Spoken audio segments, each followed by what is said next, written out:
All right, there we are. We're up. We're live. Cool. This is episode 84. Not an episode goes by without some sort of technical glitch or error. I'm here with Tanner Jensen. He was here back in December on that first live stream at the 8-year party. So welcome back. Thank you. This will be your first full episode. Mm-hmm. I've known you for a really long time. Well, as long as I've lived here, really. Yeah.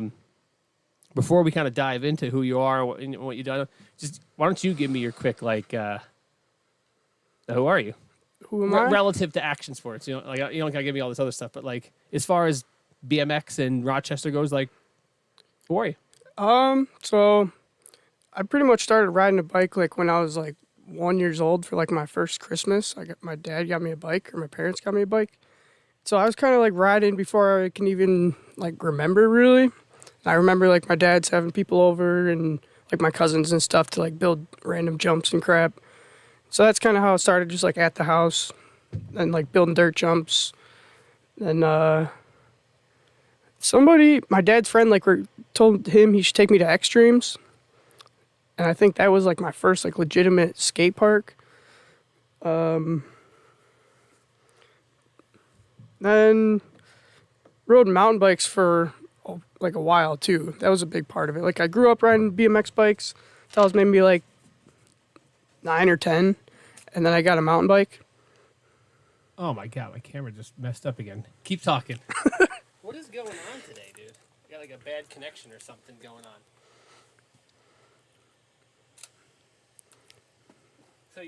Sorry. Oh, you're good. So you're mountain biking a bit. Mountain biking, and I forget exactly how I got back into BMX bikes.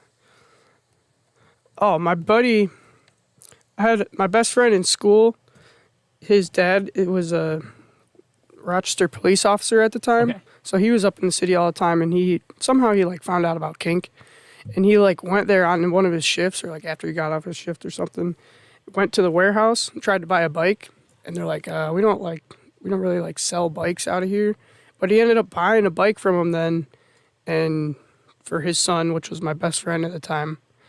And that was the first time I had ever seen a legit BMX bike that wasn't a piece of crap from Walmart or something. I'm dude, this is cool. I want to get a real BMX bike. How old were you?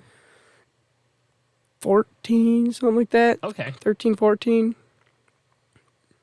Barely, maybe even younger than that. You had to be younger than that, because I feel when I showed up here, you were much younger than that. Because when I moved here, Jaden was on that white 18-inch. Mm-hmm. I think you were on a 20. So the youngest I remember riding with Jaden, he was 8 or 9. How much older than you, Jaden? Not much, right? 4 or 5 years. Oh, that much? Okay. Maybe, yeah. All right. Well, as I said, I moved here 12 years ago now, and that's when I first met you. You and Jaden and the Pims and tons of other scooter people, but you were here all the time, frankly. And I think a lot of what our conversation will kind of base around that. But so you're I would call you you're a skate park kid. You grew up at the skate park. Yeah, for sure. When I got into BMX, which would be the mid 2000s, was just the transition phase from when, basically at one point, not all, but most pro BMX riders were from a background in BMX racing. And Okay. you were starting to see some street guys that grew up just kind of riding street, a little bit here, a little bit there. And then there started to be your people like Garrett Reynolds and Ty Morrow. They're skate park kids. Trey Jones is one of them. Do you say Ty Morrow and Garrett Reynolds are skate park kids? 100%. Really? I did not know that. Yeah, there's a whole generation of basically every pro rider now is a skate park kid. They're kids that basically grew up at the skate park. They're there all the time. Mom is dropping them off. They just live at the skate park. Sure. Okay. Dave Mira. That's who I'm going back to, I guess. Dave Mira would have been a skate park kid, obviously. No, he's pre-skate park kid, although he might have been at the skate park a lot. This doesn't really exist until really the ubiquity of outdoor parks being super accessible, really. And the exception would be in geographic locations where they happen to have an indoor park, like we did. But basically, these kids that grow up riding, they get instead of baseball or football, they're at the skate park, and what happens is they kind of hone their body and their their finesse and muscle memory into riding, skating, whatever it is, Right. and then they hit puberty and they just become like a machine, right? And anyone who's my age will remember that period in time where all of a sudden like riders just got so good out of nowhere, and to the point I said earlier, like Garrett Reynolds and Ty Morrow and Trey Jones and all those people. Like when I first started riding, there was all these edits of them. They were like they lived at the skate park, Okay. and they were just little like skate park kids. And I was a street rider, so I was like, skate park kids. I remember being like holding a grudge for so long, being like Ty Morrow, skate park guy. But anyway, you are one of these people. You grew up at the skate park. If you're talking about like, I don't know, growing up, I grew up just riding bikes everywhere. Like my family would go camping. And like that, I would be on my bike like 90% of the time we were camping. Like I was just, even if I was just doing circles around the freaking picnic table or something, like I was just always on my bike. And then once I got to the skate park, I would say, yeah, I spent a ton of time there. That's where I started like learning tricks and stuff, I guess. Yeah. So I guess my question is, how did that shape you? That just like you're at the skate park all the time, like. How did it shape me? Because like you could just be completely absorbed in various types of cycling, but being at the skate park is different, right? There's people, there's community.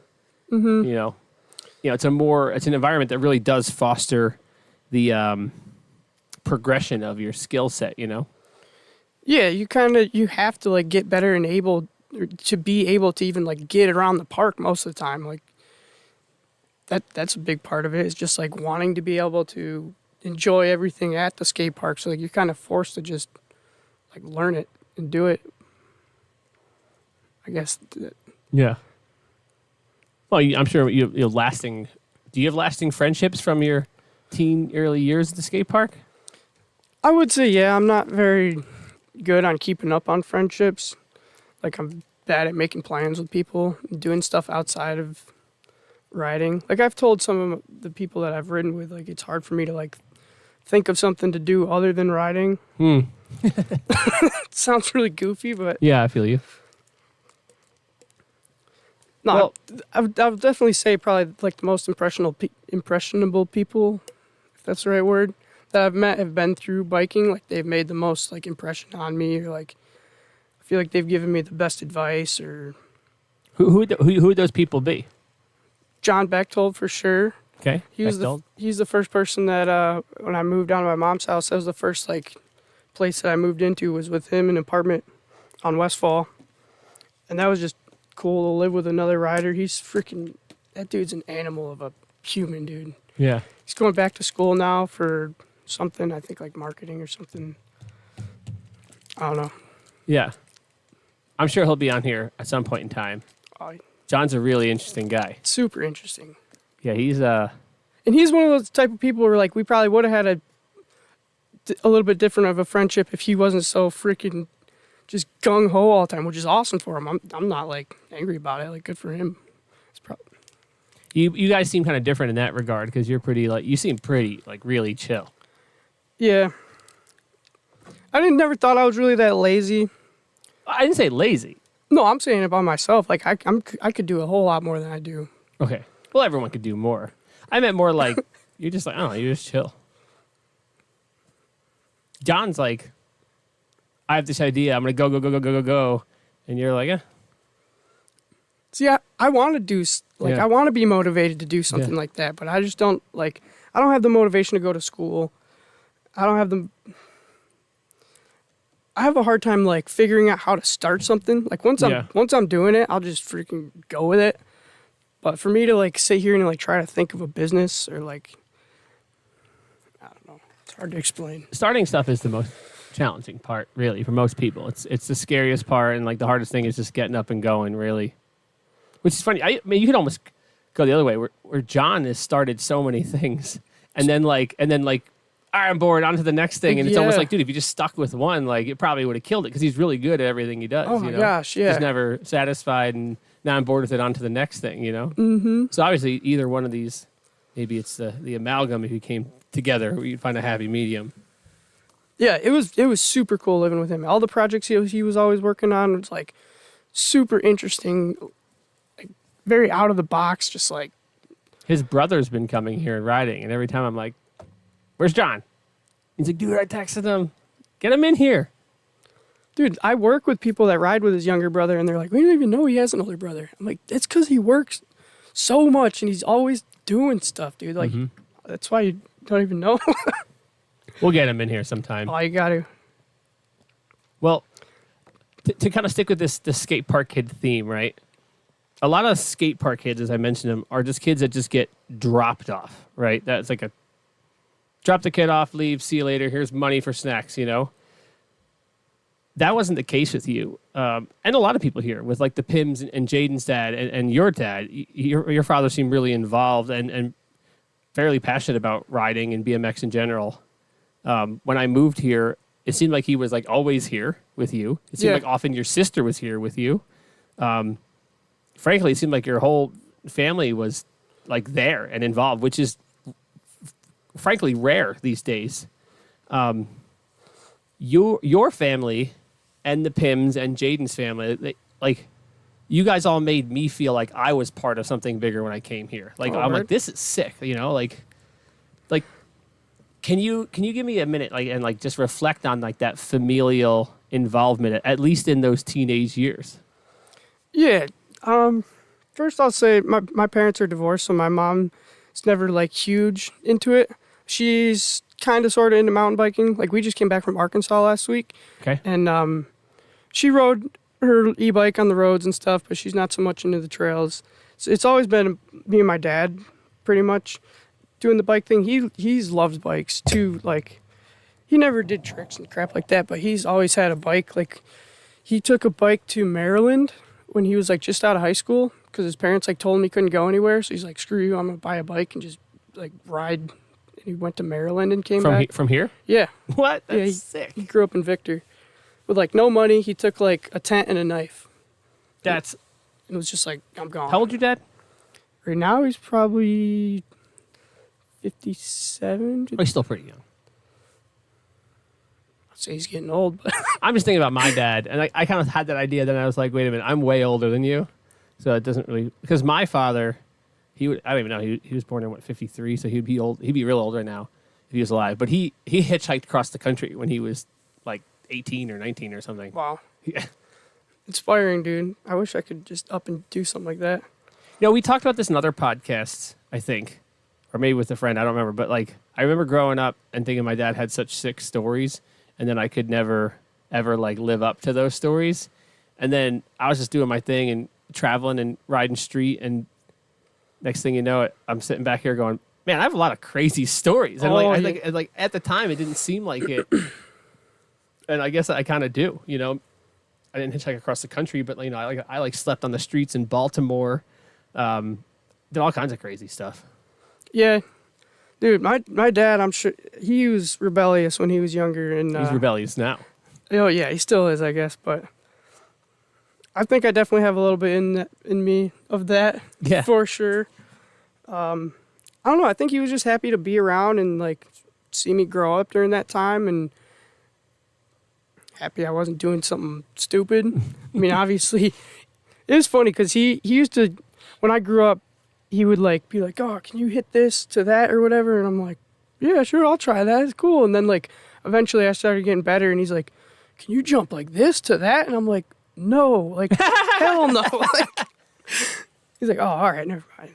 I remember you going from the rasp box jump over the long and low into the bank up on the platform. That was crazy. There was a time when me and Jaden were just simply looking for transfers. We were like, what can we jump to that's like not supposed to be ridden like that?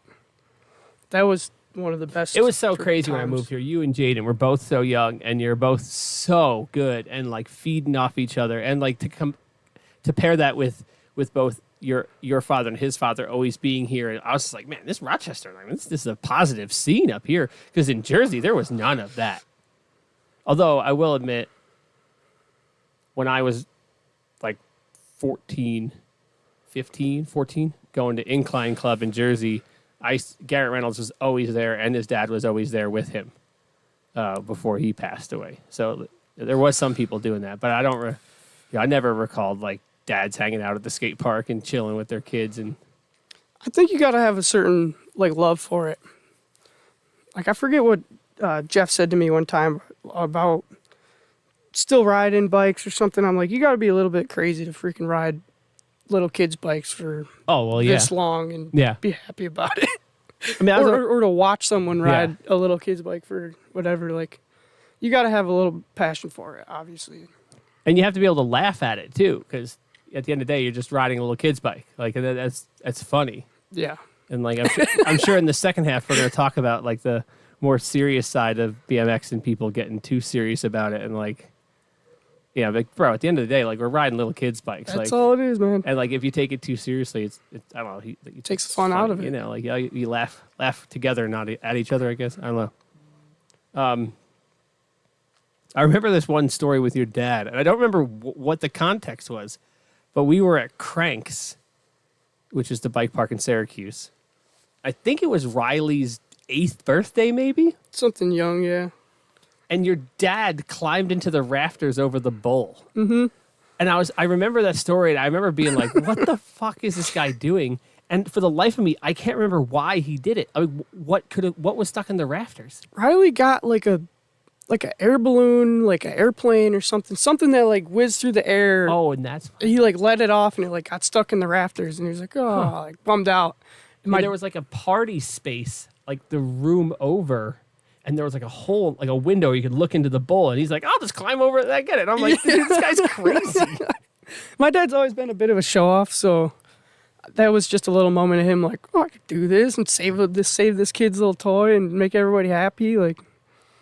And for context for the viewers, like this is the same, roughly the same bowl that's at this skate park was in Syracuse. So the ceiling was tall enough that you could have a bowl that was basically 6 feet to the coping. So the ceiling's 18 feet minimum. Sure. And he's just like literally like grabs the rafters and is just like scaling across to grab whatever this toy plane out of the rafters. Dude. Oh my God. Oh yeah. He's always been a daredevil like that, like hanging off sides of buildings and like, oh man, I don't even know, climbing trees. He used to climb trees, and when he still was with my mom, like he climbed like the biggest tree in our front yard with a chainsaw and just started going up there and just hacking shit apart. And I just remember as a little kid, like, dude, this is dangerous as hell. Like, that's so funny. Well, you definitely have some of that in you because you're sending it. Mm-hmm. You're always sending it, man. Well, like I said, he always encouraged me to like, do you think you could do that? I'm like, I always said yeah when I was younger, and then when I started getting older, I'm like, no, dude, like I can't do that. Just it was funny at that point. He's like, all right, maybe I'm a little thinking you're a little better than you are or something. I'm like, I don't know if anybody could do that. Like some gaps that he would come up with, I'm just like, no, like I don't even know how you would think of that, but. I have one more story about your dad, and then we'll go back to you. When we were transitioning away from RAS and building the skate park, your dad came. Maybe you were there the same. I imagine you must have been there. And like I don't remember what the context was, but I'll never forget it. I remember he was just like, "Oh, I'll do whatever you want, whatever you need to do, I'll do it." And I don't know how he ended up with this, or maybe he wanted to do it. I don't know, but he spent hours just pulling nails out of 2x4s and whatever. And like he was like, look, he wanted to do it. And he's just got a pry bar and a hammer, and he's just like sitting there. And I remember like it felt like hours. And I'm like, this dude's awesome. And I think your dad's great. Like he's the kind of person that I feel like if you asked him for a favor, like he would be there, regardless. Oh, 100%. And like, I like hardly knew him except for like, I mean, I knew him pretty well because he was a skateboard at the time, but I didn't like know him. And like sometimes we joke about him because he's like, you know, he's a bit of a flat earther or whatever. Yeah, he's been out And there. I love telling people that, like, yeah, I know a flat earther, and he's literally one of the nicest people I've ever met in my entire life. Yeah. So when you come after the flat earthers, I don't want to hear it, you know? Oh man, that's funny. I had to tell him at a point, stop sending me stuff. Yeah. Oh man, he would send me so much flat earth stuff. And at a point I was just like, dude, I do not care. Like, stop sending me this. You're pissing me off. Yeah. You're making me think about things that I don't even care about. Like, just Yeah. believe whatever you want. Great. Leave me out of it. I don't care. Yeah, I'm not into the flat earth. I'm not crazy about the globe earth either. Hollow earth, not for me. Donut earth, not so much. Whatever it is, man. Um, I'm not a scientist or a fucking whatever. I don't care what shape it is, honestly. Like, he bases it all off of the Bible. He's basically yeah. that's a whole rabbit hole. Yeah, we don't got to go there. But no, he's awesome. He would definitely do basically anything for anybody. Yeah. Like, he grew up in a pretty rough household. He's one of 7 kids. They grew up really poor, and I would say the big change I saw for him was, like, he was never really religious until after my parents broke up, and then he started kind of like wanted to test out church, and he started going a lot and like really being active and like going to different groups, and then he started like doing like the lights for the church, like during their ceremonies. He would like, kind of sounds really dumb, but he had like this whole freaking board with like hundreds of switches on it that he was controlling all the lights. Oh, that's cool. Yeah, he was like super involved with it for a while, and I think that's where he just started kind of like helping like whoever needed it, basically. Well, either way, like I said, he's one of those people where I feel like if he still lived in Rochester, if it was 2 a.m. and my car broke down and I'm like going down the list, I need help. He's one of those people like, oh, this dude would answer he'd answer the phone and he would show up, which is awesome. Probably. And I mean, you've done a lot for me as well. You helped me run electrical to the room under the resi. You recently helped me run the electrical, the dedicated power for my welder over there and everything. Is that something like you learned from your dad, like being gracious with your time? Is it? Yeah, for sure, definitely. Like I said earlier, I could do more, but if someone would ask me for something, I'm always there for them, like 100%. And that's just, you think I learned that from him, or is it just in general? Is it just me? You just want to help me? No. Or is it people in general? No, it's people in general. Like the same thing. If someone were to ask me to take nails out of a 2x4, I would probably do it too. Yeah. As mundane as it is or whatever. Like, somebody wants it done. If I were to do it and that makes them happy, then like that's a win. In my eyes, like. I like helping people too. I mean, you could say that's almost fundamentally the core of what we're doing at Breaking Free Skate Park is helping people. And a lot of times all I gotta do is ask. Like, there's a guy was coming in on Fridays with the Reanimate crew, and he was new to town and struggling, and he was just, he had the chutzpah to just come to me face to face, talk to me like a man, tell me, he's getting back on his feet, just moved here, and he's like, if there's anything he could do to help me or barter for ride time, and I was like, that's fine. You just wanted to ride, have a place to come ride. Yeah, I was like, I don't really need anything from you. If I did, I could let you know, but like, yeah, I got you. You could ride for free. Like, you're good. When you get up and running, get a job and whatnot, we're good. And it was a couple of weeks, and then he's like, hey, I'm starting work next week. And the following week he came in, paid for his session. I was like, there you go. All you gotta do is ask. And I always think about, like, part of me wants to offer like a pay what you can thing at the skate park, or it's like you could pay 5, 10, 15, 20. It's like, it's up to you. But I'm just like, I'm so worried about getting taken advantage of by people. Yeah. I don't know. Tough. It seems like it would be risky, especially with not being like obviously very profitable. Well, did you ever go to any of those museums that you could go in for free? But you could, it's like you pay what you can, it's like a choose to pay thing. Oh, yeah. We went to one in Arkansas last week. Yeah, it's like you have to like wait in line and like walk up to the teller and then like tell them I don't want to pay. Like, it's it wasn't like that. Yeah. That's what the which one is it? One of the ones I went in New York City, Metropolitan Museum of Art or something. I don't remember which one it was. I had to go there for a assignment when I was in college. And like you have to wait in line, wait your turn, walk up to it, and it's like, oh, how much do you want to pay? Like nothing? Yeah. Dude, it's super awkward. You just have to go through the process of talking to him. Yeah. So was there other aspects in your childhood that shaped you to be who you were, aside from bike riding, or is it you were just like you bike riding all the time? I mean, yeah, obviously different things have shaped me. I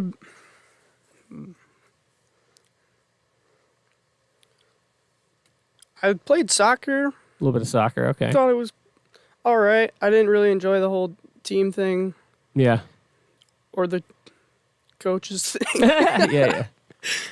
It never really seemed like your vibe. No, I did wrestling too for a while. Okay. That was cool. I was pretty good at it. I had two different coaches that were always telling me different things. Like when I was wrestling somebody, I'd have this coach yelling at me like, stand up, or like the other one's like, pin him. And I'm like, what the hell is going on? Like, just let me like do what I think I'm supposed to do or whatever. I would just get confused. I would cry every single time I lost. I don't think there was a time that I lost I didn't cry a wrestling match. That's interesting. I don't really consider myself a very competitive person, although there's a lot of people that would argue with me. I'm way less competitive than you. But I too would frequently cry when I lost. So I guess I am competitive. I can't remember much else getting that emotional over, but it was like every single match I lost, I was crying for, I don't know, 10 minutes, and then I get over it. So you cry, that's good. Yeah. Last week's episode we had on Googe on. He said he hadn't cried in like, what do you say, 12 years? He's like, he didn't cry when his mom died. I was like, that's crazy. Yeah. But I'm sure you can still feel sadness without crying. I think crying is just a secondhand part of...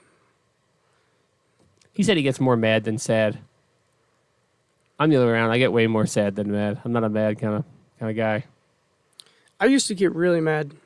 Yeah? I was a very angry kid, yeah. I think I've calmed down a whole ton, like a whole lot. That's weird. I never really recall seeing you particularly mad, but maybe that's just the skate park was your not mad place. Exactly, yeah. That's where you're getting it out, yeah. Mm-hmm. Yeah, when I was riding, I was like trying to get away from the family nonsense because my family wasn't not the best. And it was like my coping mechanism, my like not my safe, but it was like my decompression from all the stress with family. So when I moved here, I'm like, oh, look at all these happy families riding bikes together, you know? Yeah. No, I mean, it's been everything for me. It's been happy. I've ridden when I've been sad, like ridden when I've been angry. It's just always something that's been like a neutral thing to like go back to that I know I can like get energy out. That's cool. Just trying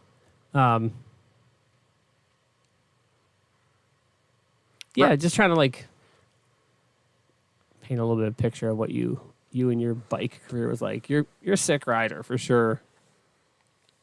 It was interesting you and Jaden next to each other because like Jaden was like very much a finesse rider and you were more of like a muscly rider, although that's not the case anymore at all, frankly.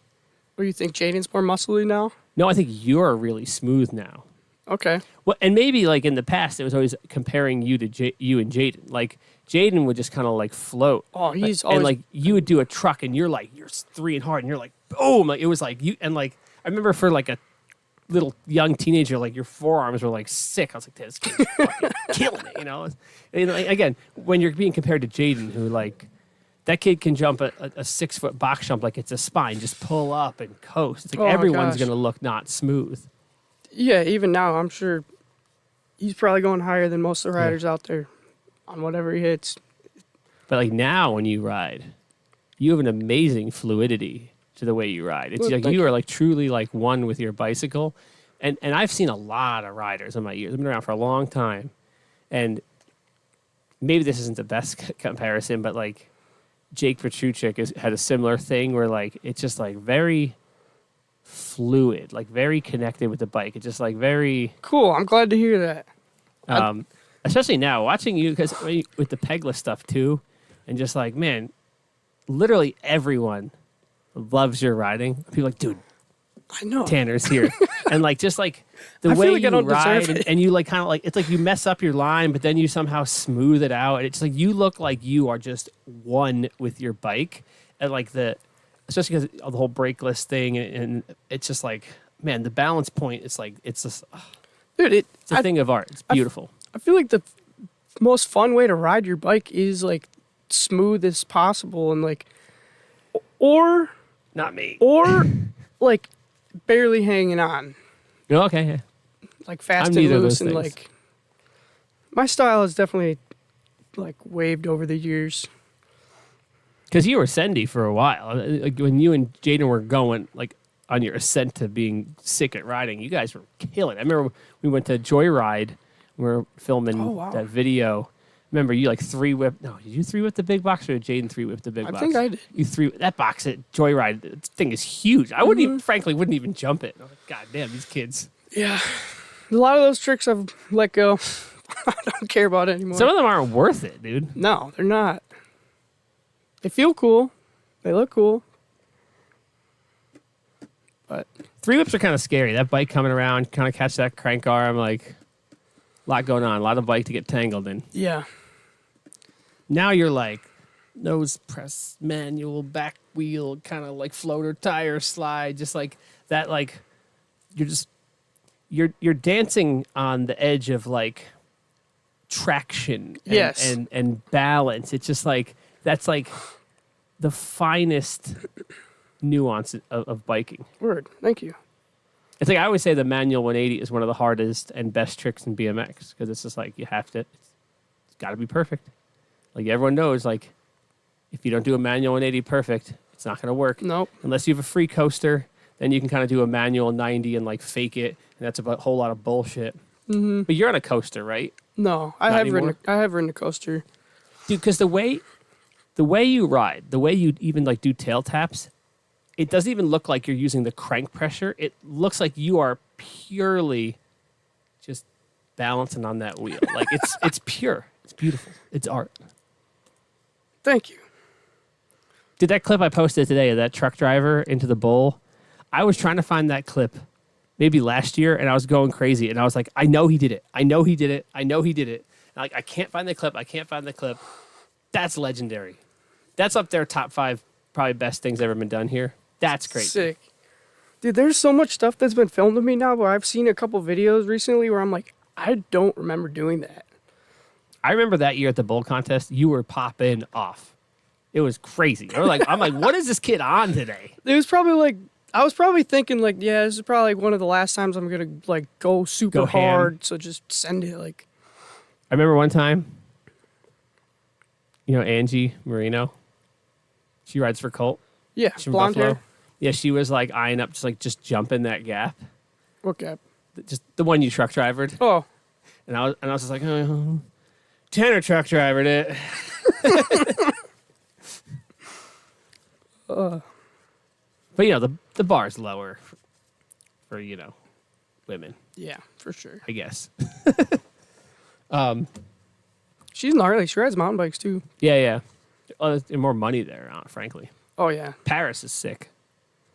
Angie and Paris came here a couple of years back. It was that time. And I never really seen or heard of Paris. And she was riding. And I was like, God damn. I was like, this chick is going to be good, better than a lot of them. And she turned out to be so.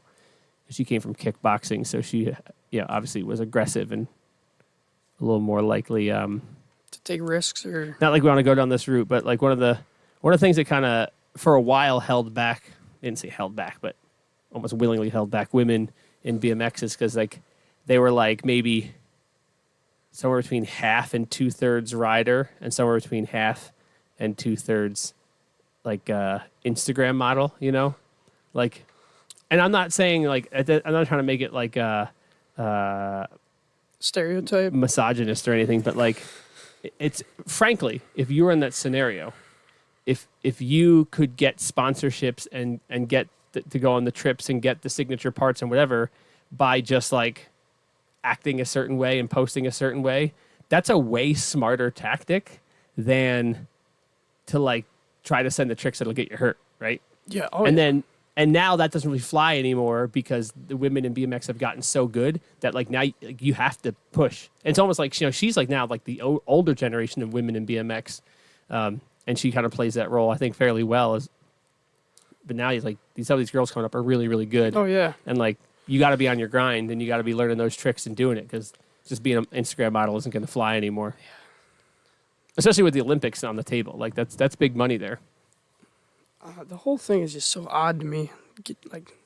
Getting sponsored, even the Olympics. Like how? That's crazy. We'll save the sponsorship talk for the second half. Who judges like the Olympics though? Like that. It's a good question. I wonder if it's just like random people like Steve Crandall or I know Van Homan wouldn't judge because Van Homan was hired to be the coach of one of the teams. Which is interesting because like it's interesting. The Olympics, BMX being the Olympics is huge for BMX just because all these countries that want to be involved, they need a BMX team. That means they're going to be looking for people who can train and teach BMX. That means a bunch of older BMX heads get jobs. Right. You know, like Yeah. I think I don't know if it was China. It was Van Homan in China or Japan for like months. You know, and I'm sure it was a fat paycheck too. And like, that's cool. Yeah, I watched some interview with some chick the other day about she was a skateboarder. I think it was with Tony Hawk, and they were talking about she was in China, like training this team, and like it was kind of screwed up. Like they were like forcing them to skateboard. You know what I mean? Well, everything's crazy in China, dude. Dude. China. You know, in the Olympics, when the Chinese team goes, there's a 20%, 25% tariff on their score. But only if the Olympics are in America.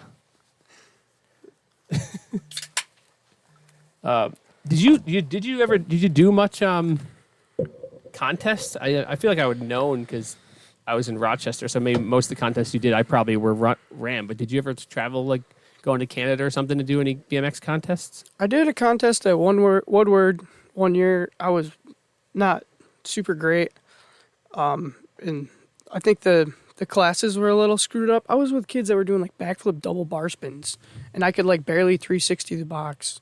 You sure? You sure you couldn't do that? Yeah. No, you're younger. Oh yeah, I still couldn't do that, but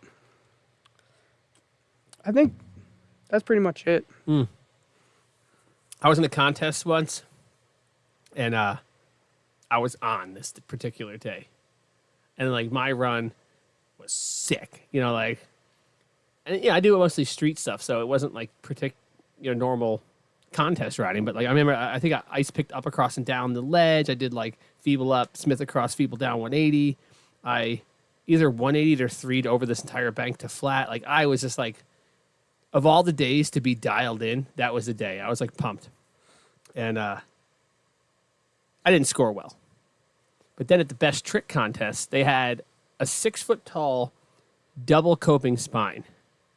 And I did this is like the same combo I've done in a million times. It's like the ender in all my videos. It's something like feeble over sprocket, over pegs, back over, or maybe back over fake. I don't remember what it was, but I literally did it, I think, and I was like, I totally won this best trick contest. And I didn't. The kid that won did a double whip air from like a quarter into like a wedge. And I was Still like, hard. I was like, bro. Yeah. I mean, at a certain point, it's like, it's just not creative anymore. Like, how many bar spins or how many spins? Like, sure, the technical aspect is up, but I feel like there should be like a creative, like, scale too of like, Yeah, everyone's 100%. Everyone's doing truck drivers or 360 whips. It's like, I don't know. We've had issues here. Not issues. I think other people have had issues. Whenever I do contests here, I usually set the judges up, and what we typically do is you'll have a 1 to 5 score for your trick selection, a 1 to 5 score on your ramp utilization, and a 1 to 5 score on your style. And I think that's a really good way to almost like grade on a curve, because, or maybe consistency is on there. Either way, because it's like, if we're doing vastly different tricks, if you're doing better ones, but you messed up 3, I'm doing worse ones, but I didn't mess anything up, I get a better consistency score, right? If it's a contest in the bowl or in the spine mini, if I'm using the whole ramp, I get a better score. So it checks for just how good you are, against how good you are, for how creative you are. I guess I don't know, but yeah, there's been a couple contests here where people come in and they think they're really cool and awesome, and they'll do like a really one-dimensional run with some really cool tricks, but they don't even touch the spine in the spine mini. It's like, well, it's a spine mini contest. Like, we want to see you use the spine, And I'm not going to mention any names, but there was people who literally like left before the prizes or left before the second round because they were already upset that like they didn't get a high enough score compared to someone else who wasn't as good as them that got a better score. And it's like, frankly, like this BFS isn't like you're measuring our dicks being like, look how good I am. That's not the vibe here, And even when we do contests, I want it to be fair and fun for everyone, I'm just thinking about the Olympics of like, there's obviously different things that like riders see in riders, and then there's like what just people who don't ride think looks cool. Like there's so often like the judges or the announcers are calling the wrong tricks all the time, and they don't even know when it's switch. Yeah. Even like if you have like a Chris Doyle or some of these older head like iconic BMX dudes, like I don't know if those dudes are even as equipped to judge or announce modern BMX because everyone's so good. It's so hard to tell what's regular and what's switch. Yeah. And like some of these young guys, I don't even know who these riders are anymore. And I watched some runs from Simple Session, and I'm like, I watched that whole run, and I'm not really sure what was his regular and switch. I could just presume he was spinning to the left, so I had to presume that was regular. But he also did like this like gap to hanger on the other side. Yeah. So I'm like, then that was switch. It's like at that point, I feel like it's just like you're just good at both ways. Like, yeah. You got to respect the ambidextrous part. It's not. Yeah, I don't know. It's crazy. Like after all these years, Garrett Reynolds is still like up there with them. Yeah, how old is he? Do you know? He's much younger than me, but he's in his 30s, mid 30s. Okay. Like I started going to Incline Club. I was 14, maybe 13, but 13, 14, and he was like in my eyes like a little kid. So maybe he was like 10 and I was 14. Maybe he's 4 years younger than me, makes him like 35-ish, 34. Okay. Yeah, he's a freaking animal. Just on point every time. Part of it too is his trick selection is incredible. Like he's just not doing what everyone else is doing. You can tell he has a passion for it and enjoys it and is trying to find new unique ways. There are so many tricks that he was the first one to do. You even go back and watch the Deadline video. There's so many never been done before tricks in that part. And he still does stuff to this day where you're just, like it'll be like a manual to like 270 downside whip on a hip, and you're just like, like the application is very good.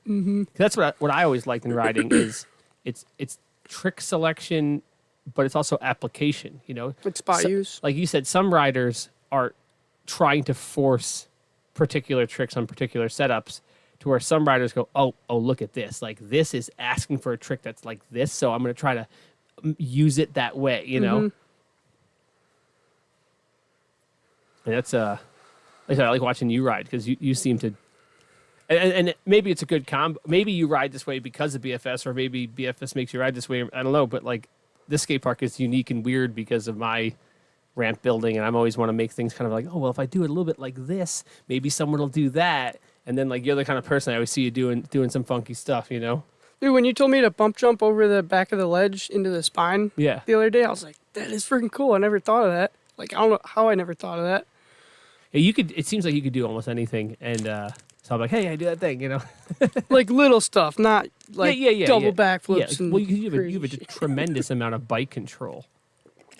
Thank you. Like I said, I've been riding since I was like 1. What's like the craziest trick you ever did, or like what's like the like? Is there something that sticks out? Like, oh, this one time I did this, and that's like my best. I learned flip bars at Ray's. I crashed once and hurt my knee really bad and kind of didn't really care about doing them again. What did you do them on? I think just the resi. I don't think I ever sent them to wood. Doesn't count. Okay. Doesn't count. All right, my the ender that John Bechtold filmed for my video that he put out with Kink, where it jumped off the, I don't know what the hell it's called. It's over by Manhattan Square Park. Okay. That big round thing. Okay. I guess Dan jumped over it when the sidewalk was shorter, but then they extended the sidewalk. Okay. And I Oh, gapped. circle gap. Circle gap. Yeah, Yeah. I bar spin circle gap. That's pretty big. After they extended the sidewalk and ate shit like twice, I think, before I landed And that it. is a classic, iconic Rochester spot. I've gotten comments about that clip before, and I'm definitely very proud of that. Is there anyone that like got away? Is there a trick or like a setup where you're like, I always thought about it and it just never formulated, and now that I'm older I'm not gonna do it? Because I have one. If I were to really, really think about it, I'm sure I could come up with a few, but I'll say like most everything that I thought of, like I've tried to really like complete. That's awesome. Besides like the bigger crazy shit, like the whatever 360 double bar spins or whatever. Like For me, are you familiar with the Brooklyn banks? yeah, with the big, huge wide poles that all the go up brick, in the middle yeah. of them. So the bank goes up, and there's a little bit of flat and a curb, and then there's a street on top. Mm-hmm. I 5'd out of it to fakie in one video, and then I was like, I'm gonna go back. I'm a 720 out of the banks, and then they closed the banks, and I never got to go back and do it because at that point in time, like I was really pretty good at fly out 5 to fakie. In one of my early videos, there's a spot in Staten Island. It's like a street spot that's like a box jump. It's crazy. It's a baseball field. And in between the baseball field, there's like this concrete stone thing. And it's literally like maybe a 2.5 foot, 3 foot lip. And there's a little concreted at the bottom. Someone concreted the bottom. So it's like a lip. Mm-hmm. And the deck is maybe 4 or 5 feet long. And then it's like a mellow wedge landing. And then it goes off into grass into the baseball field. It's like it's one of the craziest spots. You're like, why does that even exist? Mm-hmm. Uh-oh. Jack is saying the audio is getting weird. I don't know. It looks fine on my side. But We need more architects that ride and skate. yeah. But I 540'd that box jump. Like to over it, to flat, or to... Like into the landing. Yeah. Oh, wow. Yeah. Cool. That was like my best. So I was pretty good at 5s, and I was like going to do some 7 stuff. Let me ask Jack in the chat if it's new or if it's been happening the whole time.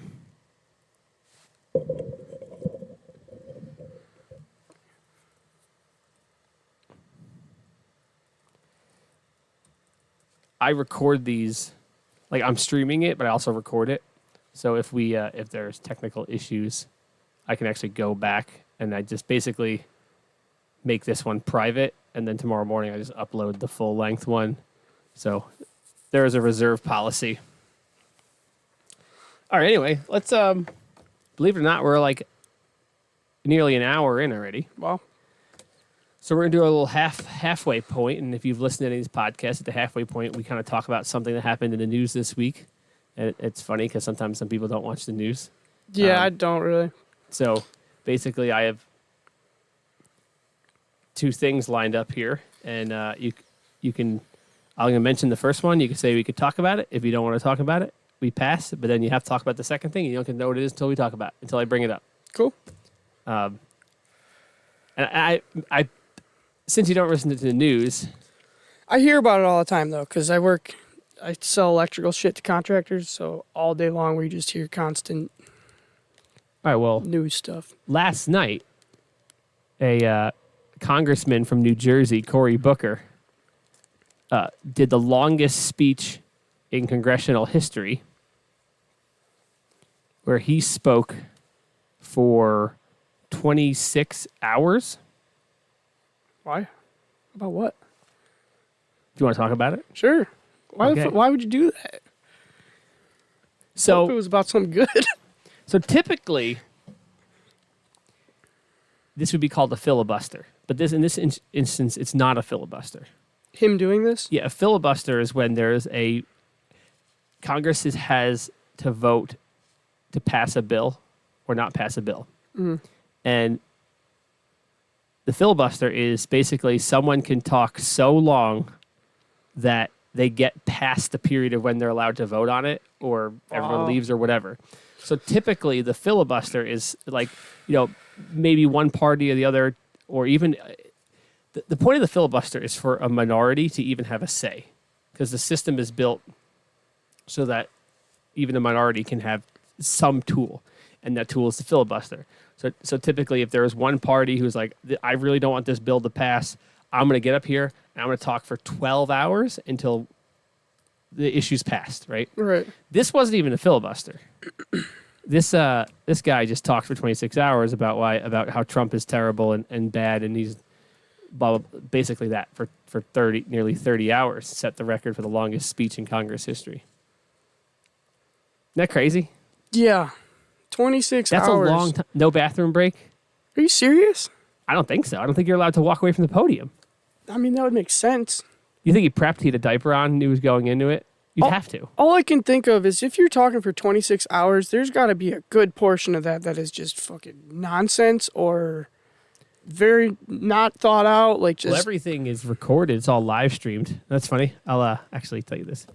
I went to ChatGPT, and I was like, hey, what's up with this Cory Booker thing? And I already was all over Twitter and everything, and basically, Cory Booker, beginning at 7 p.m., he talked until 8 p.m. the following day, new record, blah, blah, blah.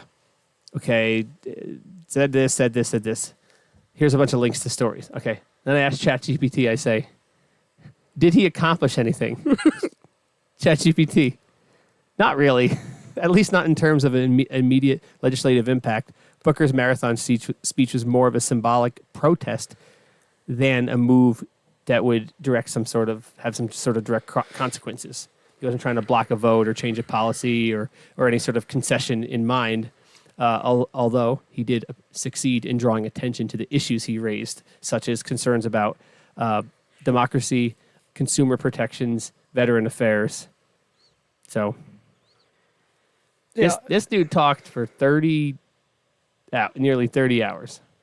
That's crazy. All I can think is there's got to be a big, huge portion that's either nonsense or his main points just got lost in the sauce, basically. They just, whatever he was really trying to talk about was just covered up by bullcrap, unless he was just going over the same thing over and over and over. That's insane. It's very impressive. Sure. I don't like his... he ran for president not the last time, 2 times ago. I didn't really like his policies, but it's impressive. That's crazy. That takes some drive and some tenacity. Maybe it was just a publicity thing. Maybe he's prepping himself to run in 4 years or whatever. But that is so crazy. Yeah. He obviously had to have some kind of big, huge motivation behind it. Could you talk for 26 hours about BMX? How much you love BMX or hate BMX? No. Crazy, right? Yeah. You know what I often say to people is, to be in politics, to be the president, to even run for president, you kind of have to be like a narcissistic person. What kind of person thinks, no, I'm going to be that guy. I'm going to run the whole country. I'm going to be the leader of the free world. Because what's unique about the U.S. president is that they're also the leader of the military. That's not the case in other countries. It's not the case in most countries, actually. So, to be no, I'm going to be that guy. You don't get normal people that want to do that. Yeah, I wouldn't think so. So you're not running for office? No. No. My mom's actually a town clerk for the town I grew up in, Marion. Oh, wow. Cool. Yeah. I helped her run for it. She changed her name back to her maiden name so that more people would recognize who she was. And it's like hearing some of the stuff that she talks about, government really is just wild. So she's a town clerk now. Basically, I don't exactly know why she wanted to run at first, but the previous town clerk was taking advantage of the fact that, I don't know if this is just specifically town clerks, but they only had to be there for 2 days out of the year. Oh, wow. Just phoning it in. I can't even fathom how that makes sense. What does But a town clerk do? everything from giving people dog licenses to issuing permits to Oh, wow. she deals with all the tax money and gives it to the bank. Like she deals. It seems like she does a lot more than what someone in that position maybe should have to do. But Do you admire your mother for being involved in politics? I do. Yeah, I don't think I cool. could do it. She likes it. You don't like politics? Not even the politics of BMX? Honestly, not really. No. Oh, well, we're going to talk about the politics of BMX in our second half here because we're gonna go into it. This second half might be very BMX centric for any of our non BMX listeners, but we're going to talk about what it's like to be quote sponsors. I'm going to use air quotes when we talk about sponsored here because it's kind of a loose term. So once upon a time, Tanner, you were sponsored. Mm-hmm. Before we go into your experience, which I have a feeling it might be kind of a negative conversation, and I don't want this to be too negative. Before we even get there, can you tell me the some of the positives about when you were sponsored by Kink? How was that for you? Give me the good stuff. Let's sugarcoat it before we go into the other stuff because we're gonna go uncensored. We're gonna let it all out. So, good stuff about being sponsored. People are probably going to hate me for this, but free parts and free clothes. Never had to worry about breaking anything. If I did, didn't matter. Connections with the people that worked there. If there was like events going on or something, like I'm sure I could have talked to them to get more involved in my community. I was pretty young when I got sponsored and didn't really understand the whole concept. People look up to you quite a bit, and it's cool to be in that light, I guess, and being able to represent your city that you ride in, and I don't know, just feel like you're being a part of something that's a little bit bigger than you. Now, you said you're younger, you didn't kind of understand it. Do you think that, wouldn't the onus be on the person sponsoring you to give you, an understanding of what that relationship is, whether it be a contract, an MOU, or just like a sit down, hey, we want this from you in exchange for this, right? Wouldn't that make sense? You think the whole experience would have been much better if that had been done? Yes. And I have to assume this is years ago now. It was probably close to 10 years now. Yes, yep, close to 10 years ago. I have to imagine that's not the case anymore, especially now because I would hope not. Being sponsored is totally different now than then because this is early days of but people have been social media stuff. Well, yeah, true. I guess I could say the market for the stuff was changing quite a bit. For sure. And I'm sure the fact that you're not a very social media person probably didn't help your case. Yeah, it wasn't huge. I thought I did my part for posting and promoting them, though. Yeah. There was no clear-cut guidelines. The only time we really got guidelines was when Jeff, pressed for them because he was Because Jaden was also sponsored. Jaden was in the same boat I was, and I think Jeff could kind of start seeing my frustration. Yeah. And he was, prying at Kink, we need, a set of things that these these kids need to know what's going on basically. Well, what they're supposed to be doing, what's expected of them, blah blah blah blah blah. And then we finally did get a little sheet of paper that was basically saying what the pros were expected to do. And I was I'm not a pro. Yeah, so what am I expected to do as a flow rider, not getting paid, driving on my own gas money to get to places, yada yada, it just seemed very vague and not professional. I have a contract. One of the reasons I didn't have a team until recently is because I felt weird about the understanding, right?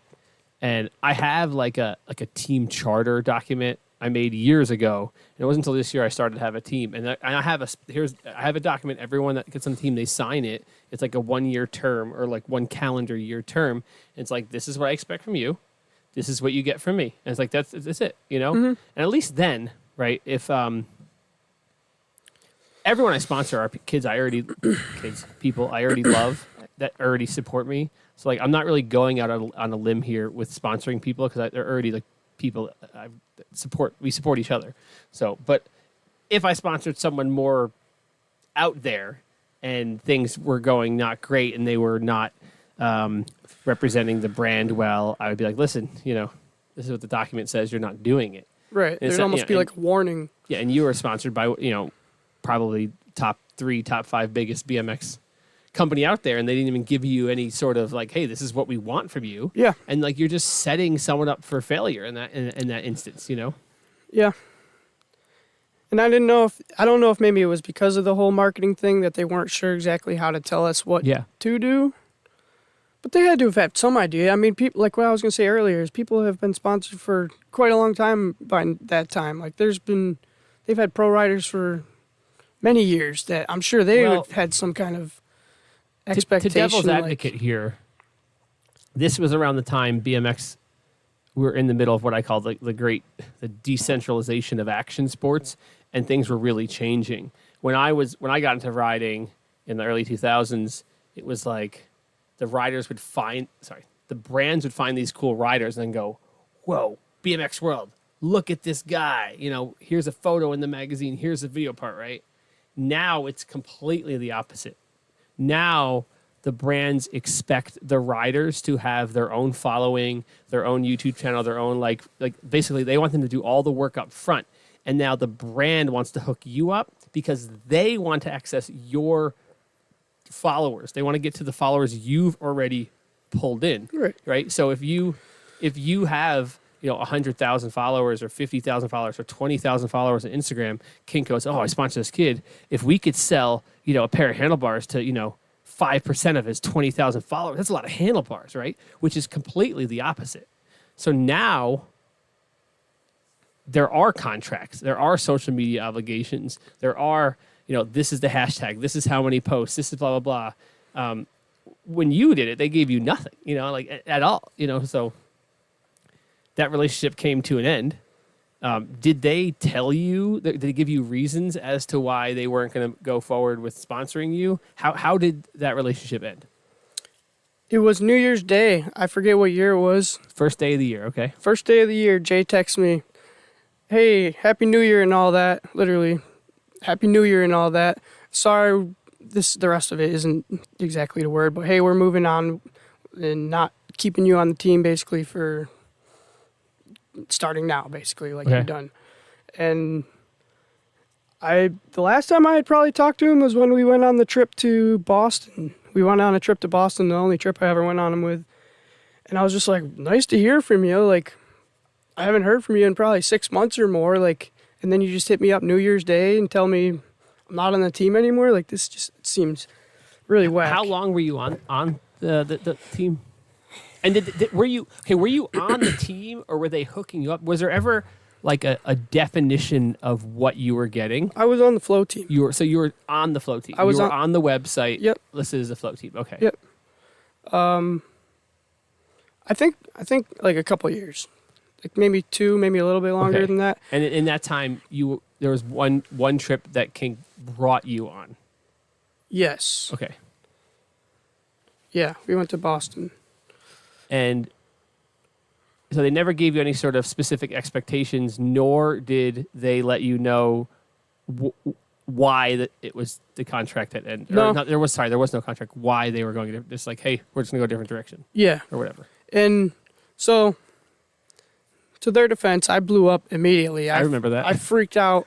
So he had no chance to really tell me or explain to me. I was just pissed. I made this whole post on Instagram that got banned or taken down or whatever, basically ranting about how I wasn't a fan of school sports because the team weren't really teams. They didn't really know each other, weren't really like teammates, you know what I mean? And then I get invited onto a BMX team. Like, literally probably the only thing that I wanted at that time was like to ride with homies and like make videos. Like, that was freaking awesome. And then it was just like, after being there for a couple of years, it's just like, this is a joke, dude. Like, this is this is not what I thought it would be. You guys are not really a team. Like, Yeah. hearing Jay talk on that trip was cringy as fuck, dude. Oh my God. He was like literally saying like they needed more riders like Jacob Cable and Tony Hamlin, like signature guys, like guys to just sign photographs. Which probably doesn't mean much to many people, but to me that was just like, dude, what? Like, Well, it is tough because you have to also understand that Jay is working. We're talking about Jay Rowe, who is the team manager of Kink. To my understanding, is still the team manager of Kink. He's been the team manager of Kink for a very, very long time. This person, despite the criticisms that we're talking about and going to talk about, he deserves a ton of credit because he has been in the bike industry for an extremely long time.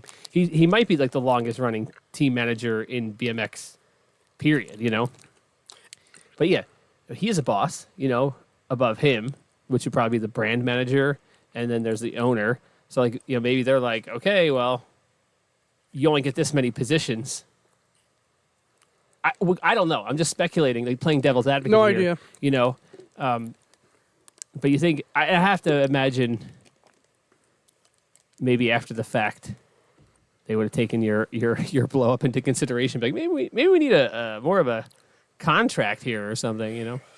Yeah, and hearing that he's been in the industry so long, like how does he not have some sort of plan of like what to tell these people? Or maybe I was just one of the guys that I didn't get the rundown. Like, well, that's probably because he's been in the industry for so long. He was in it before BMX really kind of like professionalized, air quotes.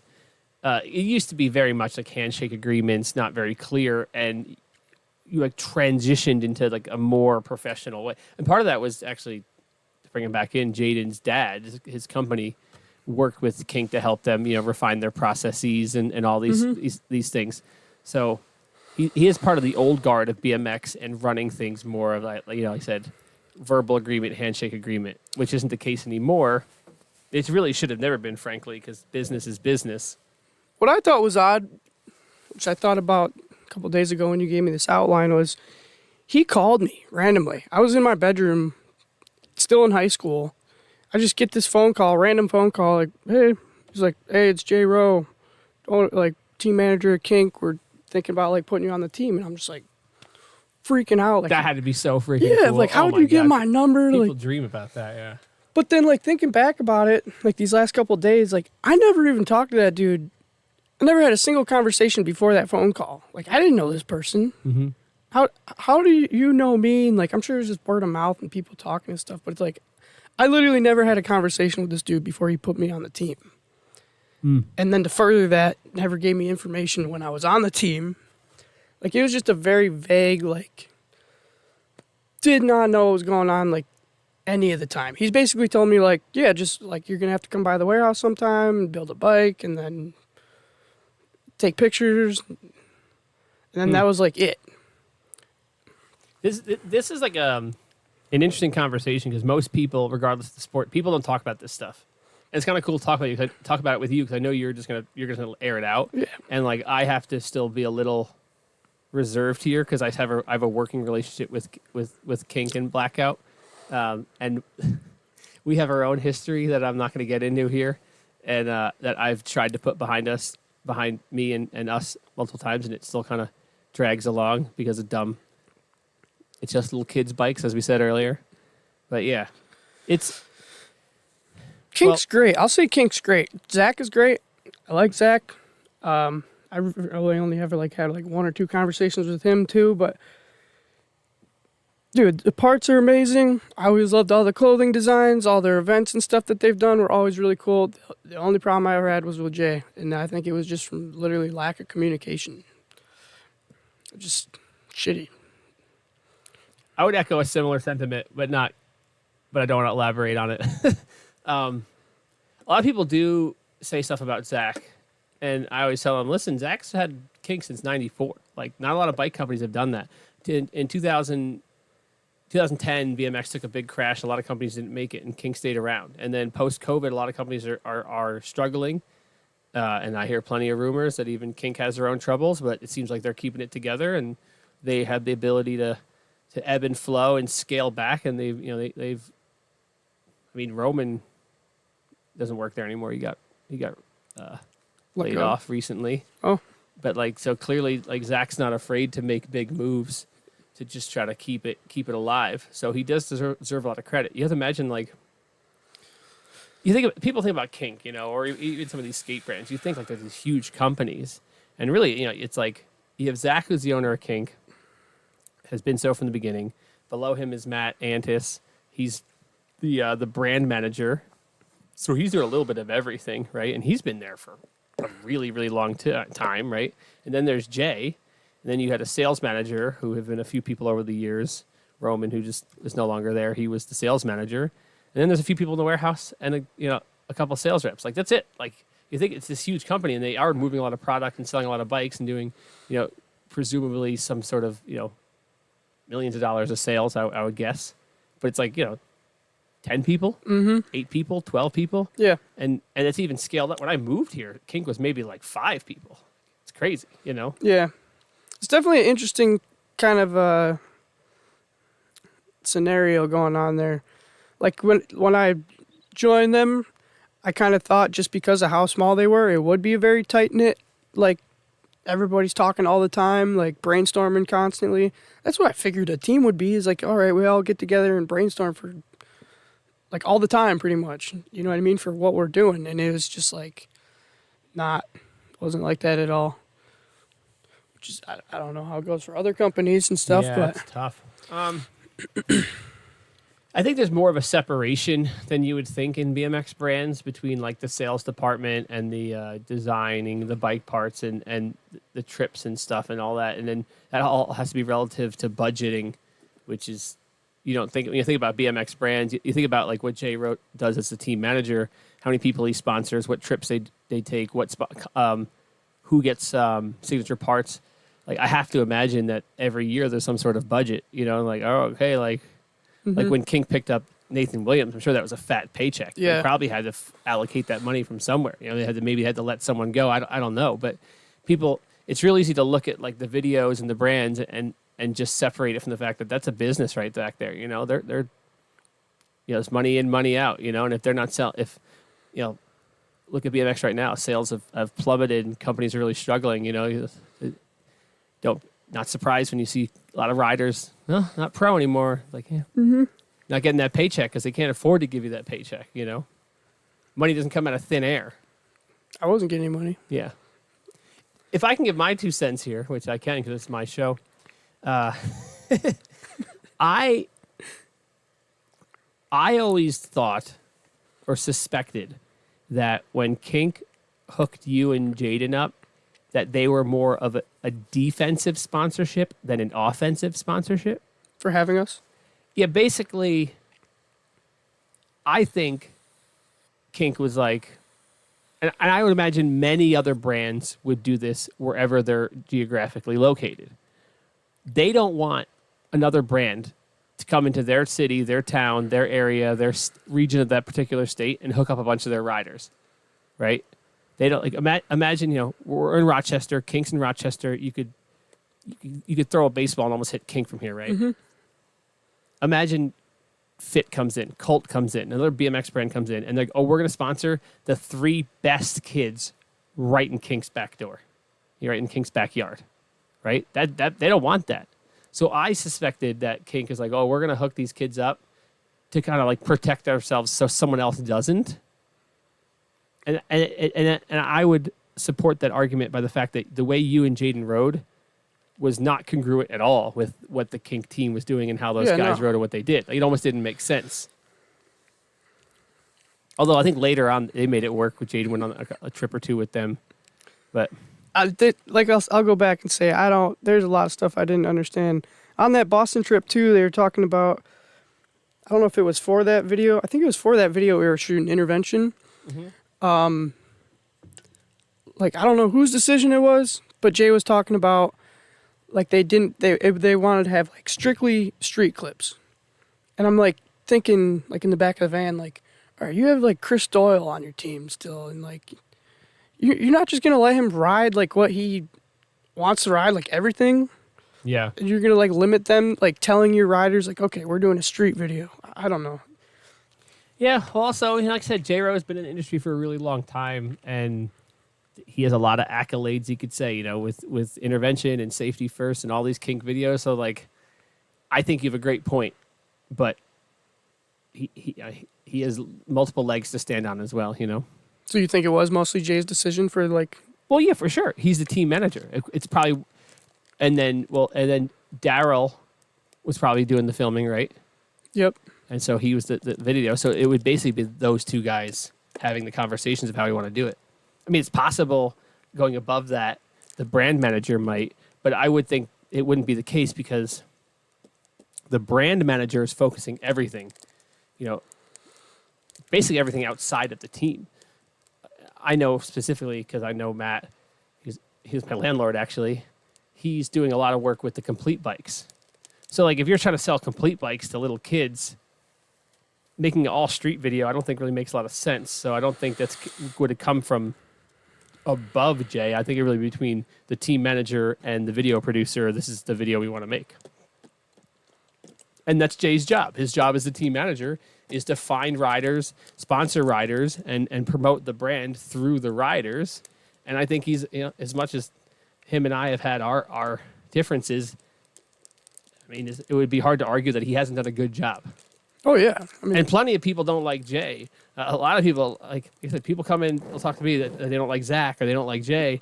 And like, despite him and I, like I said, we've had our issues in the past, like, you can't argue with the results, right? He's been a team manager for, it's got to be 20 years almost, right? Yeah. It has to be close. I mean, it's a minimum. Well, I've lived here for 15 or 12. And I agree. I mean, again, videos are great. All their stuff's great. I like all their stuff. I just didn't understand what the hell was going on, what the hell was expected, what was... Yeah. I think the issue is the bubble. People get caught in their bubbles, whether it be the guys in the warehouse and the brand managers or the team managers. Like, think about the world that Jay has lived in, the team, or any team managers. Like, they're talking with pros or going on trips. Or like that's all they know. It would make sense for them to presume that other people would understand the things that they just like. 'Cause they would just think it's second nature. Like, of course it's like this. Of course you have to do videos. Of course you have to do this. Not realizing, this kid's 15, the kid's 16. Like, if you don't tell him this is what I want, he's not going to know, right? Right. But that's me. I like doing devil's advocate, because it's really easy to talk a lot of shit. It's a little bit different to look at the situation. I'm sure that's why you wanted me to talk about more positives than anything on it. Well, no, I thought we can go. I think it sounded like, I remember the post, and even Nick Parlette's in the chat, plumbing skater, skateboarder. He even said in the chat, he remembers your post. He said, he's like, I remember, he goes, I didn't understand it, but I remembered it. Because it was like disjointed and like you were clearly really upset. Mm-hmm. And I kind of knew what it was. Let me see what I had. My questions here. Let's see. Oh, this is a great question. I wrote it. I'm great at writing questions. Do you think your experience reflects what being sponsored is like generally? Do you think if your experience differed than what you think the general experience would be, do you think that's because of the brand or perhaps because of the individuals you may have had to dealt with? Like, I think we already answered that. Are we talking specifically BMX or anybody getting sponsored general, for anything? Like, do you think your experience with being sponsored reflects what it's generally like? Because I don't know how people are going to listen to this that are younger, but people are always like, I want to be sponsored, I want to be sponsored. Mm-hmm. And frankly, I don't think they have any conception of what that actually means or looks like. So do you think what you had was generally what being sponsored is like if you're a kid? I think I had a pretty legit experience of what it was like as far as like getting the parts and the clothing to wear, and I would wear them. I would literally wear a kink shirt every day. Every day.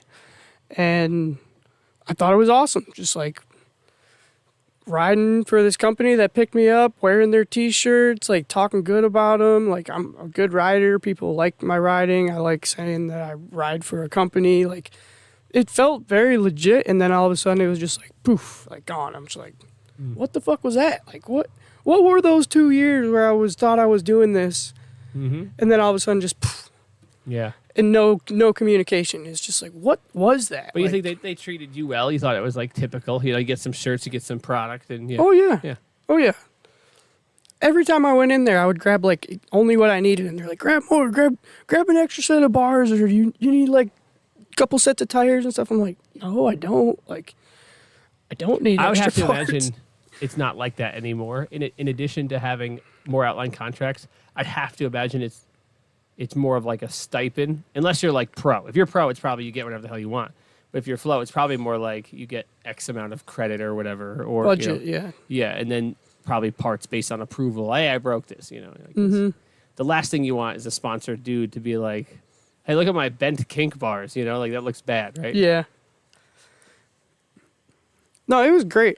I think it was a very legit experience of being sponsored. I think it's a good. It's great being sponsored, if that's what you want to do. But I think just maybe be a little bit more proactive about talking to the people that are sponsoring you, and make sure you guys both know exactly what you expect of each other. Because like what I've been told too, it's almost like going to a job interview. Like, Yeah. when you're doing a job interview, you're also interviewing the employer for like what Yes. you're gonna be doing. Like it's not just an interview for you. Like you're interviewing them for what you're gonna be doing. I feel like you kind of could look at sponsorships as the same way of like, That's a great analogy, and that's where I was going to go. I was going to say that what people don't realize is sponsorship is basically employment. It's like we're giving you product in exchange for you promoting our brand, which should sell product. And I think for a long time, it's been very faux pas to say that as explicitly as I did, but that's the reality of it. It's like, yeah. we want to sponsor you because you're good at riding, but we think you being good at riding is going to inspire other people to buy the same products. So like sell the products. I always knew it was that simple. Yeah. And I'll say I could have been more proactive in asking what to Yeah. do, but there's just definitely a long I mean, section. how old are you? 16 at the time? Like, Yeah, around that age. yeah. So like I was worried about doing other shit too. Like I just got a car and Yeah. I mean, frankly, when you're 16, 17, I think it is reasonable for the team manager of the brand who's been doing it for a long time to take you under his wing, at least to have a few conversations like, hey, listen, bud, like this is what we want from you. Like we want you to get better. Like we like, cause when you flow riders, you hook riders up, it's like a gamble that like, oh, we're going to give this kid some product and hope, you know, he's wanting to promote our brand now. But if he gets that next level, it's going to be like, this could be the guy, right? Right. So they should be like, hey, bud, like, dude, you're doing great. We want to see you like keep progressing, keep doing this. You know, this seems like it's working. This we want to see, like, you know. And, oh, then you're sitting there and you're 17, 16. You're going, okay, yeah, hell yeah, he's got my back. Like I'm because if he told you, hey, we'd like to see you do this, like sounds like you'd have been like, I'm doing exactly Yes. that. I'm gonna do that twice as hard as he asked. You know. And Yeah. when it all went down, I definitely just blamed it all on them. But like looking back on it, I could have been more proactive in asking them what they wanted and stuff. But Well, I'll tell you a funny sponsorship thing. I didn't ride for fit. I kind of rode for fit. I worked at the shop in Jersey, and we sold so much fit stuff that they just gave me everything I wanted. It was incredible. We did jams. The 1 year, I forget what year it was, maybe 2009, my shop sold over 100 fit bikes. well, And we also sold Kink, and we sold Eastern, and we sold, I think, Harrow maybe. So like we were hustling, dude. I was doing jams. I had a team.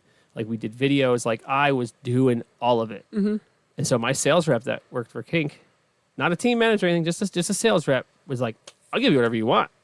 And I don't know what the logistics was in the backside. I don't know if he had like an operational budget for how much he can give away, or if he was just, maybe he was making so much in commission off me. He was just like I'll just keep making this guy happy. I'll keep buying bikes from me or whatever.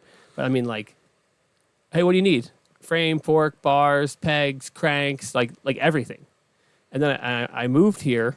Like for your specific bike or For me, just for me. Yeah. Like, and one time my bike, I had basically almost entire brand new bike, everything but hubs. I think everything but hubs and stem maybe, and it got stolen. Wow. And then they gave me frame, fork, bars, cranks, like all of it again. I was like, this is fucked. It was awesome. I moved here, and when I left the bike shop and moved here, I knew that those days were over. I was like, I'm not, unless I can somehow sell a boatload of fit in Rochester, like it's over. Right. And the likelihood of me doing that is zero because this is kink country, right? But I moved here, and then at that point, Jake was riding for fit because Dan was on kink. Jake was on fit. Yeah. And I remember him airing his frustrations with what it was like riding for fit and not a lot of communication, which was pretty typical back then. And thinking like, hearing what he's saying, I was like, God, I was getting better treatment as just like a guy that was a shop guy doing a lot for the scene than this kid who's like on the website as being on the flow team. Oh, yeah. It just goes to show you like, and communication goes a long way. There's more than one way to get the attention of a brand if you really want it. Like if I said, frankly, I was good enough to be sponsored either way. I just didn't play that game of sucking up to particular people and particular brands to try to get there. And I liked Fit and S&M. And so it worked with our shop and everything we did. And they gave me product that I can give to my team guys. And we just had a great relationship. And I just did so much for our local scene that they wanted me to be happy. And they sell all their stuff. And I sold a lot of their stuff because of that, Like my old bike shop, I mean, frame, rims across the ceiling. Like it was like you walk in there and you're like, this is legit. Like I was running, like it was basically in the basement of the regular bike shop, like a dream BMX shop. Oh, like I took a bike shop that did virtually little BMX and turned it to like one of the biggest BMX shops in the East Coast, if not the country or the world, in a couple of years.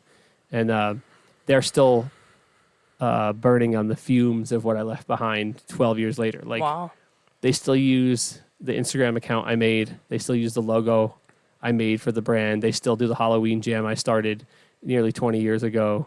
It's like they're still in the bike shop I rebuilt after it burned down. Like with the showcases where I built it, like it's like the layout of the bike shop is the layout I made. Wow. It's crazy. That's cool. So for the kids, I don't think there's any kids listening to this, but you can get the attention of brands if you're hustling and grinding. It's not necessarily just about being really, really good at riding. It's about really promoting the brands and promoting the sports in positive ways.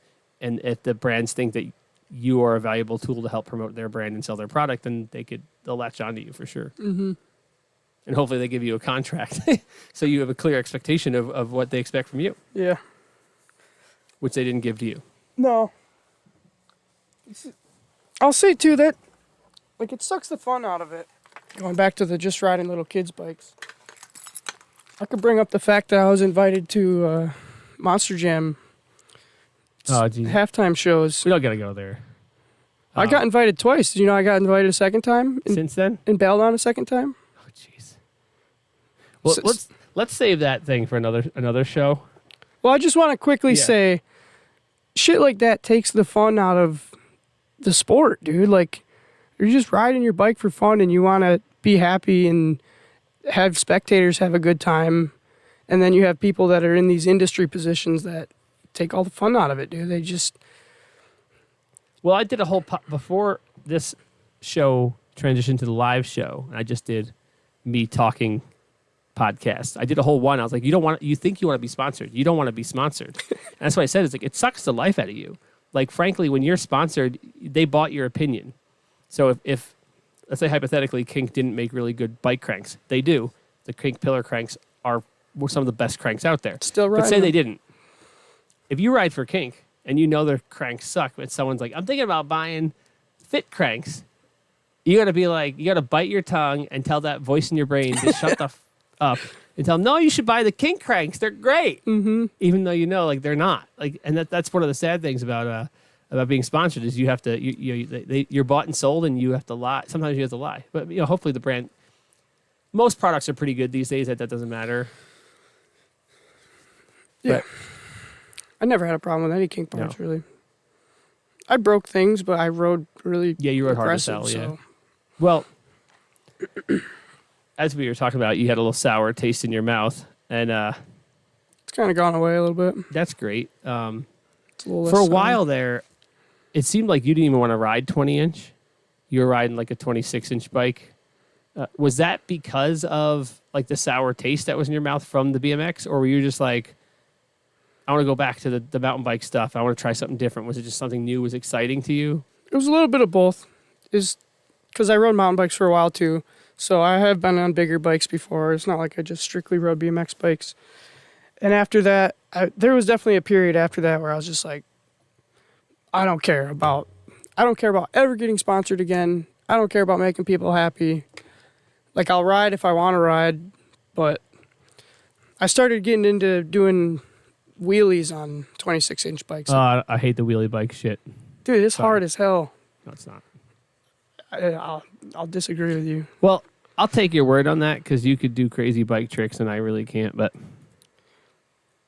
I just can't stand the wheelie bike kids and the wheelie bike culture. And but The culture's goofy and rowdy.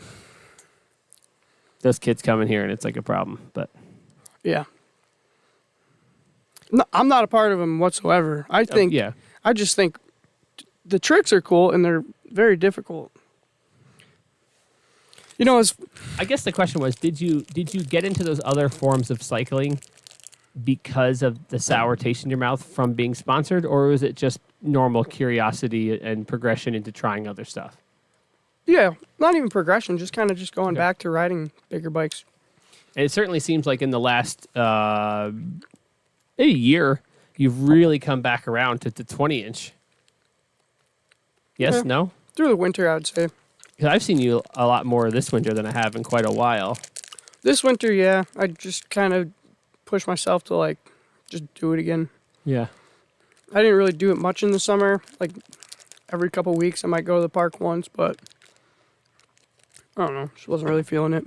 And like you'll come here and ride alone, which is interesting. 'Cause a lot of riders are very social, and they only come here when there's I'm coming Sunday. I heard so and so is going to be here, I've always been very weird about and you're that. just like I'm going to show up and I'm just going to do my thing.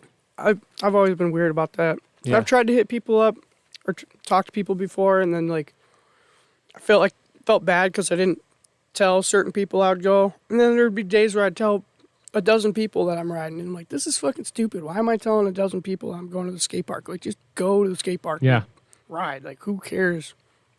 If I told everyone I was going to the skate park, I'd be texting everyone every day. Yeah. No, it's just like I just like to do it when I like to do it, and it's cool showing up to the skate park and just seeing who's there.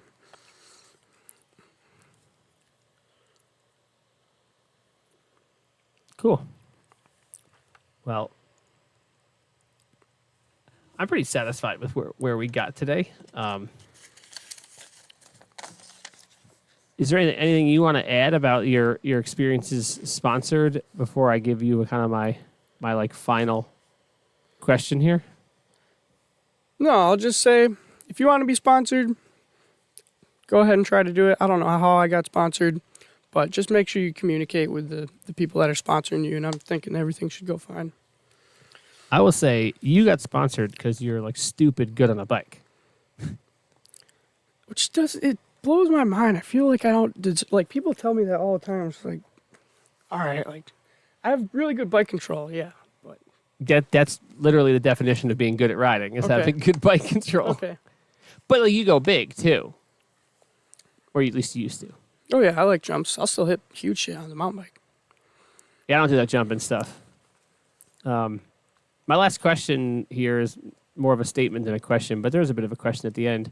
And it's going to reiterate some stuff I've already said to you, but I'm going to read it anyway because, because I wrote it. I actually anticipated that whole section to be way more negative. Okay. Like, I kind of expected it to be us beating up on kink a bit more than we did, and I'm happy it came out more positive than it was. Cool. So I wrote this as like trying to like almost like smooth it out. But anyway, and I hope I can get. It'd be sick if I had Jay on the show. That would feel weird. I'd love to get Zach from Kink on here. I want to have everyone on the show, frankly. Sure. I don't think anyone really understands how the sausage is made in the bike industry. I think they have no idea what it's like running a bike company. But we'll see. Everyone has told me that knows Zach has worked this kink that there is zero chance that I can get Zach on this show. And I'm like, no, it's not zero. It might be low, but it's not zero. Wait, why do you say that? That's what they told me. What, they said that now it's not zero? No, I say it's not zero. Oh. But like Riesenberger or Ryan Swartz or like everyone I've talked to, Montana Ricky, everyone's like, there's no way he would do the show with you. Why? I don't know. I mean, they know Zach better than I know Zach, but like, I think he likes to be more of a background guy and not in the face of. But also, if I gave Zach the outline, hey, this is exactly what it's going to be. Like this is exactly what we're going to do. I think, and a lot of people, you said earlier you were nervous. Everyone gets nervous when they're coming on the show. It's like, dude, 85 people are going to listen to this. It's actually more than that, but like maybe eventually it could be quite a lot more. Yeah, well, that's the goal. I consider all of these are practice because in a couple of years this show is going to be big time. And then you'll come back on and you'll be practiced and we'll have basically the same conversation but smoother, All right. So anyway. So you think it's more than zero now? It's nothing's ever zero. Yeah. Mark my words. Right here. April 2nd, 2025. Zach Phillips, the owner of Kink Bikes, will be on this podcast at some point in time. It's going to happen. I hope so. I don't see why Maybe it shouldn't. It's not a live show. Maybe it's not here late at night. But it is going to happen. And at a certain point, if all the work I'm doing to blow up our social media, to build the following on this podcast, if it gets to a certain point, if I have this action sports related podcast and we're getting like 10,000 views, 20,000 views, like if it can get to that point, like then he's a lot of incentive to be here and to be on that show. Yeah. Although it might make it more nervous, but it's not like, hey, millionaire that owns a big bike company, you want to come talk to me? So there could be 6 people in the live chat, and then we can get 140 views on YouTube. Like, dude, wouldn't that be worth your time? Yeah. Like, frankly, right now it's not worth his time. But just like Zach started kink selling axles out of his backpack at bike contests, this is where I'm at. So it'd be a cool one. I'm sure you'd have a lot to say. You're a very talented rider. You ride with a fluidity and a grace that I have seen few riders have. You seem like you're one with your bicycle. It is beautiful to watch. I'm grateful I've had the privilege to watch you ride and grow up. What is it about bikes or the relationship with your bike that just keeps you here, keeps you riding, keeps you grinding? What is it? This is going to be a really hard one. Just the familiarity of it. Just like I was saying, it was like a neutral point. It's just something that I always know that I can come back to, and I know that I have experience with it, and I can, good times or bad times, I can resort to it. It's a rock. It's a rock. It's there. Mm-hmm. Good times, bad relationships, family problems, all of it. The bike is there. And the skateboard is there. And it's something that I also know that can lead me to be sociable. Like, I know I can use it to go talk to people, like if I needed to or whatever. What are you looking for when you ride? Like the experience of riding, right? Like what is your goal? Like, what are those things, those moments, those feelings? Like, what is it for you? Doing stuff that feels cool. That feels good because you envision like how it's supposed to work, and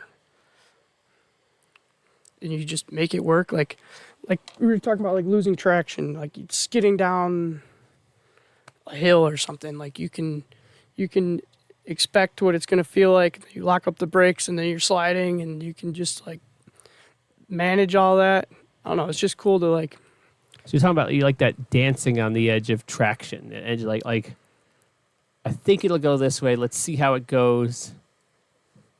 It's playing in that little thin line between order and chaos, traction and sliding. Like it's like you're just dancing there, right? Yep, that type of stuff. That's what your riding looks like, frankly. Cool. I'm glad to hear that. I'll say like one of my favorite riders is Eric Elstrand. Oh, really? Interesting. Yeah, dude, love his style. So cool.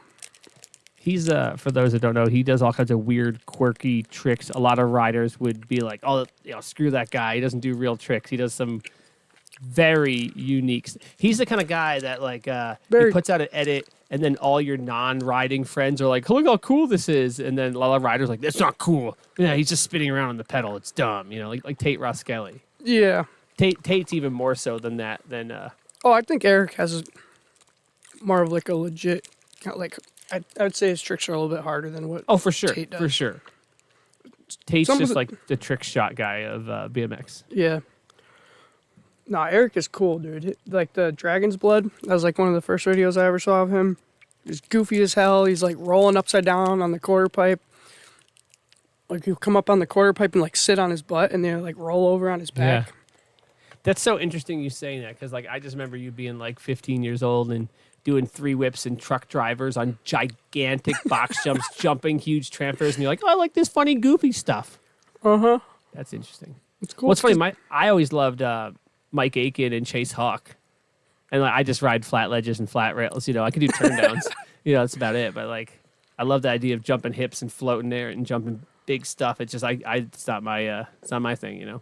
Mm-hmm. I would love for it to be my thing, but it's not my thing. I'm a baby. I'm scared. It's not for everybody, and it's high risk. The 2 words no one in BMX and skateboarding ever wants to say. No one will ever say it. I'm scared. Oh, yeah. Your homeboy's looking at this giant rail, and he's like taking bitch runs, and he's cursing and swearing and blah blah blah. And then you're like, I'm not scared. Like, it's cool. You could just admit it. Like, it's fucking scary, and you're scared, and that's fine. We all know it. You know it. But like no one wants to admit it. Like it's like, and you know what? If it's too scary, and then you don't do it, then be like, yeah, today's not the day. I'm just scared. I don't want to do it. And everyone's like, cool. I totally get it. I would never do that, But instead, you're like, well, the run up's kind of weird, and like there's a bump, and like like I didn't sleep really good last night, and like I ate that thing, and the gas station, my stomach feels a little. It's like, dude, that was Stevie. Steve, oh my god, he's like, I jumped the box jump at RAS once. I cleared it once. I think he did. He probably did. I believe that, Stevie's gonna be on the podcast. We're gonna do the whole thing in auto tune. Okay.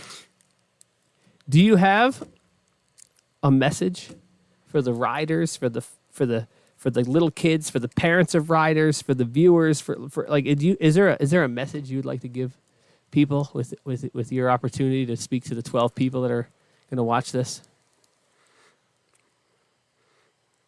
Nothing super off the top of my head. Just That's cool.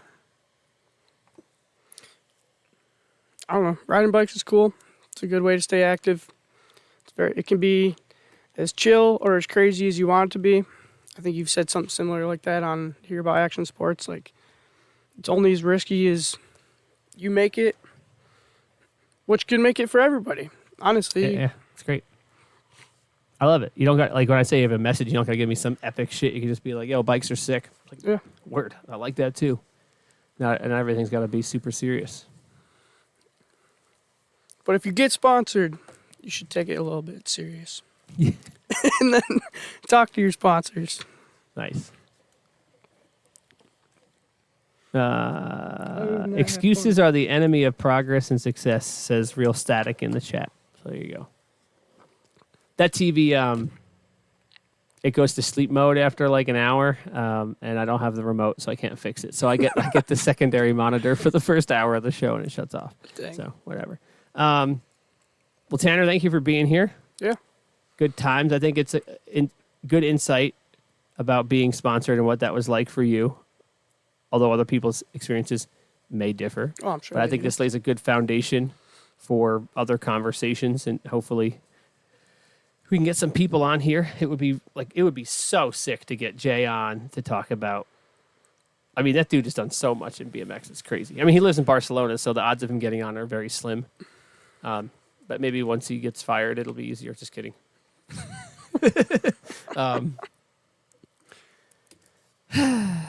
Maybe edit that part out. So everyone, thank you for watching. Tanner, thank you for being here. You know all the usual stuff here, like, subscribe, blah, blah, blah, blah, blah. I'm not going to say it because you all fucking know it. Grab us on Patreon. You can search up Breaking Free Skate Park on Patreon. You can support us for as little as $5 a month, and it spans up from there. It really helps, especially as we're going into the summer months, the spring months. Traffic is going to die here at the skate park, and that money is going to be huge to keeping it going. Because the skate park used to be busy enough in the wintertime to pay for the summer. That is not the case anymore, and that is why I do a weekly podcast and post one video a day and take a side job doing bike share maintenance and everything else under the sun so this goddamn place doesn't close. So even your $5 a month really helps.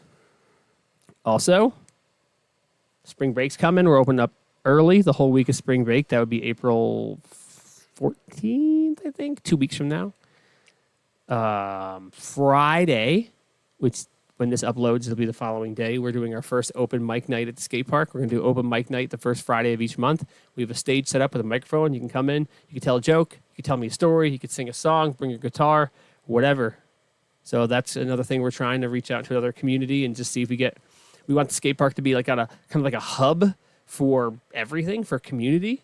So like that's just another thing to see how it goes. Maybe it's great. Maybe it's not great. I don't know. But I'm gonna be selling. I'm making coffee. I'll have like $2 coffees. I'm gonna sell some beers. It'll be cash only because I can't legally sell beers. So it'll be free beers, but $3 donation for opening the cooler, I guess. And tell your friends. Tanner, thank you for being here. If you want to be on the show, let me know. Got anything you want to say before we're done? Come talk with Dave. Yeah, come in. Have a good time. I will send you this as you see here. It's a good, easy talk. I have a whole outline I make, so it's not scary. I send the guests bullet points, and then I have full questions here. We kind of ebb and flow and have a good time.